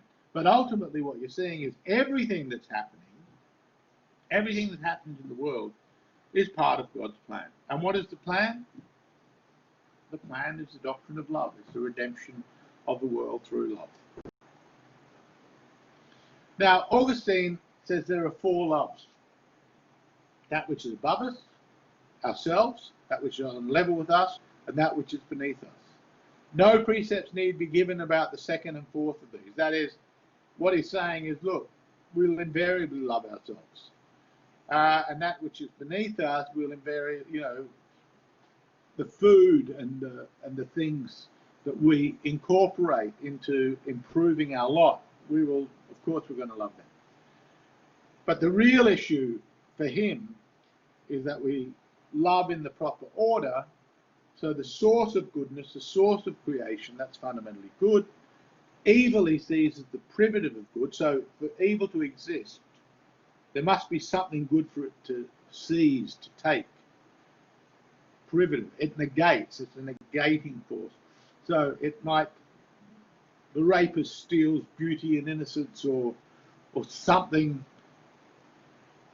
the personhood even, if you think about what a horrible thing that is, it's negating something about that person's inner character, their own volition. It's negating their capacity to have volition and a choice of what they do with them, with their body and heart, etc. The thief is seizing something. The liar is seizing something by getting you to believe something so that they can negate the very good that you have by believing them, right? The mistake that you've made, in a sense, the error that you've made. So evil is a spirit of negation. It's a perversion. It depends upon, and this is why he says it has no existence at all. He means that in a very special sense. And one of the reasons he's arguing for this, he wants to argue that God himself is not responsible for evil in the world. Now, the idea that God is also the creator of good, evil as well as good, well, you can find Old Testament or Jewish biblical things that would indicate that. And even if you look at the book of Job in the role of Satan. There you see Satan as a kind of servant to God. But later, as the Christian tradition develops, it becomes very radical dualist. And this is a very radical dualist country. You know, there's the two worlds. There's the two worlds. There's a world of evil, and there's the divine world. And the world of evil is a non-thing. It only has any participation in being because there is being in the first place. It's secondary to the point of being nothing, but it's what he's trying to argue is that it's not divinely ordained or divinely created. Love of self, love of neighbour, love of the world. And of course, love of neighbour is, and Augustine actually says, if you love God and you love the neighbour, you don't need anything else in the Bible. That's all you need. This leads him to this idea of two cities. Look, I will end it here. I could keep talking, and I could see at least another 10 or 15 minutes on August. Okay, we'll end it here for today.